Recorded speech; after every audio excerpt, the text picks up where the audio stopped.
বর্তমান বিশ্বের সবচেয়ে ক্ষমতাধর ব্যক্তিদের অন্যতম রুশ প্রেসিডেন্ট ভ্লাদিমির পুতিন। বুদ্ধি, প্রজ্ঞা আর দূরদর্শিতায় তিনি বর্তমান বিশ্বের অনন্য।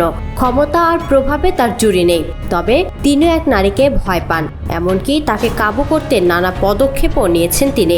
মঙ্গলবার ইয়াহু নিউজের এক প্রতিবেদনে এমন তথ্য উঠে এসেছে।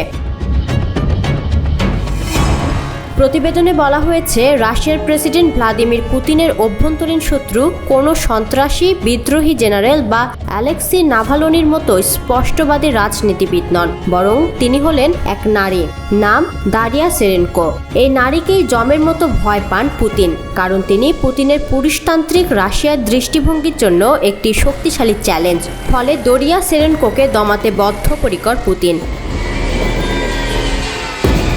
ইউক্রেন যুদ্ধের দ্বিতীয় দিনে 2022 সালে 29 ফেব্রুয়ারি সেরেনকো ফেমিনিস্ট অ্যান্টি ওয়ার রেজিস্ট্যান্স আন্দোলন প্রতিষ্ঠা করেন। এটি নারীদের যুদ্ধের বিরুদ্ধে কথা বলতে উদ্বুদ্ধ করেছে।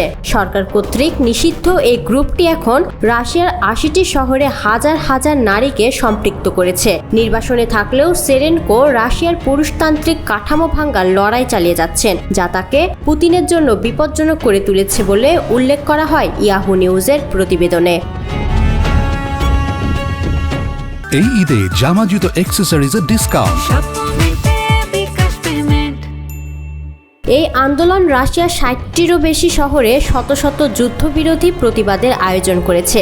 এর কর্মীরা দোকানের মূল্য ট্যাগে সামাজিক মাধ্যমে যুদ্ধবিরোধী কবিতা, স্লোগান এবং কর্মসূচির আহ্বান প্রকাশ করে আসছেন। তারা ইউক্রেনের নারীদের যুদ্ধের কষ্টের সাক্ষ্য সম্বলিত চিঠি এবং যুদ্ধবিরোধী পোস্ট কার্ড বিতরণ করে। একটি পোস্ট কার্ডে লেখা ছিল, আবার যুদ্ধ, কেউ এ নিয়ে কথা বলে না। আমাদের পূর্বপুরুষদের হৃদয় ব্যথিত হয় যখন আমরা সৈনিকের পোশাক পরি, যখন আমরা প্রতিবেশীর বিরুদ্ধে যুদ্ধে যাই। ইয়াহু নিউজের প্রতিবেদনে আরও উল্লেখ করা হয়, সেরেনকো পশ্চিমে এখনও পরিচিত নন, কিন্তু পুতিনের নিষ্ঠুর দমন নীতির কারণে রাশিয়ায় তিনি পরিচিত হয়ে উঠেছেন। গত মার্চে ট্রাম্পের বিশেষ দূত স্টিভ উইটকফ মস্কোতে পুতিনের সঙ্গে আলোচনা করেন। এদিন সেন্ট পিটার্সবার্গের বইয়ের দোকান থেকে 48টি নিষিদ্ধ বই সরিয়ে ফেলার নির্দেশ দেওয়া হয়। সেরেনকোর বই নিষিদ্ধ করা তার উপর প্রথম আক্রমণ নয়। 2023 সালে রাশিয়া কর্তৃপক্ষ তাকে বিদেশি এজেন্ট হিসেবে চিহ্নিত করে। এছাড়া গত বছর ক্রেমলিন দারিয়া সেরেনকোর গ্রুপকে অপ্রীতিকর সংগঠন হিসেবে ঘোষণা করে। যুদ্ধের প্রথম 2 সপ্তাহ তিনি কারাগারে কাটিয়েছেন। পুতিনের নিরীপণের কারণে 2022 সালের মার্চে তিনি জর্জিয়ার নির্বাসনে যেতে বাধ্য হন। 2024 সালের এপ্রিলে রাশিয়া তার বিরুদ্ধে গ্রেপ্তারি পরোয়ানা জারি করে এবং তার নতুন রুশ পাসপোর্ট প্রদানে অস্বীকৃতি জানায়। বর্তমানে তিনি ইউরোপীয় ইউনিয়নের রাজনৈতিক আশ্রয়ের জন্য আবেদন করেছেন।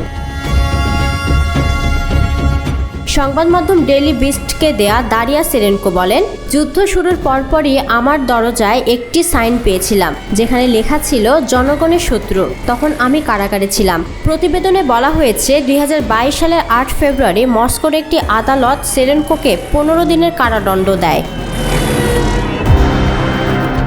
সেরেনকোর বিরুদ্ধে নাৎসি প্রতীক বা উগ্রপন্থী সংগঠনের প্রতীক প্রচার বা প্রকাশ্য প্রদর্শনের অভিযোগ করা হয়। তার অপরাধ ছিল 2021 সালের সেপ্টেম্বরে ইনস্টাগ্রামে একটি লাল বিস্ময়বোধক চিহ্ন পোস্ট করা, যা বিরোধী দলের স্মার্ট ভোট কৌশলের প্রতীক। এটি ক্ষমতাসীন দলকে পরাজিত করতে স্থানীয় প্রার্থীদের ভোট দেওয়ার পরামর্শ দেয়। 2019 সালে ক্রেমলিনে তার উচ্চ পদস্থ নিয়োগকর্তারা তার অ্যাক্টিভিজমের জন্য তাকে বরখাস্ত করার সিদ্ধান্ত নেন। সেরেনকো বলেন, আমাকে একটি আলটিমেটাম দেওয়া হয়েছিল, হয় আমি রাষ্ট্রীয় গ্যালারির সঠিক পরিচালক হিসেবে কাজ করব, নয়তো অ্যাক্টিভিস্ট হতে চাইলে বরখাস্ত হব। তখন আমি চাকরি ছেড়ে দেওয়া বেছে নিয়েছিলাম। আমি যে বিশ্ববিদ্যালয়ে কাজ করতাম তারাও আমাকে বিদায় জানায়।